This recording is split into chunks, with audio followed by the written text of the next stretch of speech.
How to reply privately to a message from a WhatsApp group chat. Hello everyone, welcome to this channel. I'm Emily and I'm here to help you out today. So without any delay, let's get started.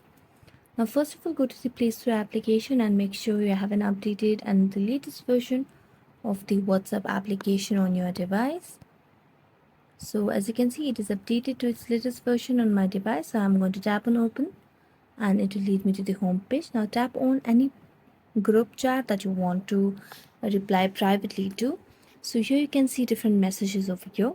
Now to reply that, what you can do is just tap on the message and you can tap on the three dotted lines at the top right corner of the screen and you can see the option of reply privately over here. So just tap on that and you can see, yeah, and there you go. So thank you so much for watching this video. If you enjoyed it, don't forget to like, subscribe and hit the bell notification for more updates. That's it for today and see you next time.